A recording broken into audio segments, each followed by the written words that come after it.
similar story to Mariah in terms of what your coverage has that done for you? I hate to say it, I don't mean to sound crass, but has it had an impact on your professional career? You know, I've done a lot of things that most professionals work their whole career for, to be honest with you. And not to brag about it, but it just shows you if you apply yourself, you apply what you learn, and just don't sit on it. You actually work hard, you take risk, you take sacrifices. I don't have a job.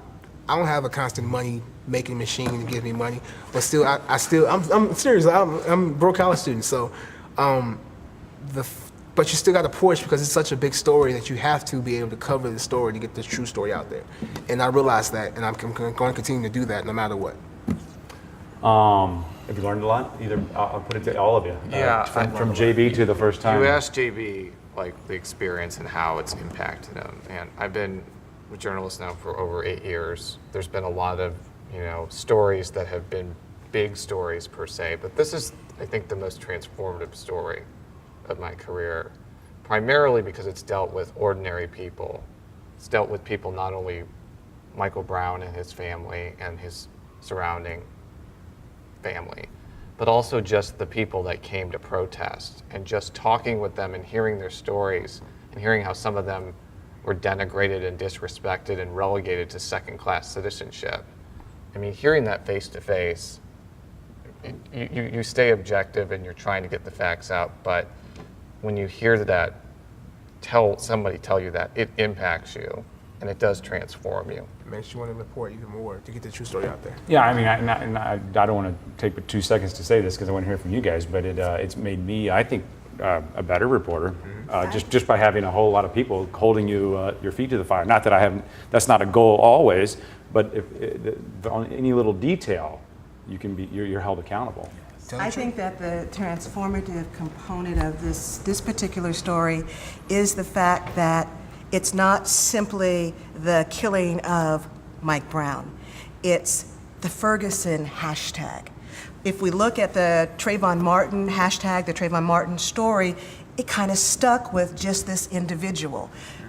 Because it's Ferguson, it allowed us to have a broader discussion. It allowed us to address a lot of things. So it takes the story to a different place. So the word that took off as the hashtag, you think had an impact on the conversation? Absolutely, because we're talking about Ferguson. Because I remember originally it was Mike Brown or Michael Brown, but exactly. Pretty quickly you learned if you wanted to be in the stream, you had to go Ferguson. And I think that it also is about how this story happened, because we had Trayvon Martin, and we all experienced the Trayvon Martin story, and so we all got to know that. And there was no resolution in it, right? There was a trial and there was no guilty verdict. So then when this happened, it was an opportunity for people that had been engaged in the Trayvon Martin story to engage in a different way, because it was about Ferguson. So we got to talk about the things that we didn't really get to talk about and focus on, because the issues that the reason why Trayvon Martin is dead is the same reason why Michael Brown is dead. In a sense, to learn a lesson. Exactly.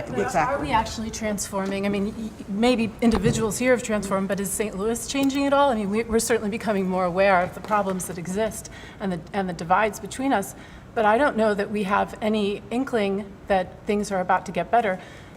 I don't see the people at the top coming and down. What about Emerson and the announcements you've seen from that company and others about job training or actual jobs or scholarships or money coming from the governor for education? We have huge systemic problems right now where we have school districts that are not functioning, and children who have to be bused across the city to go to a school rather than go to school. I'm not suggesting these are the final answers or even large steps. But we have to suggest that there are some final answers. So there has to be. You cannot be a police officer who must ticket to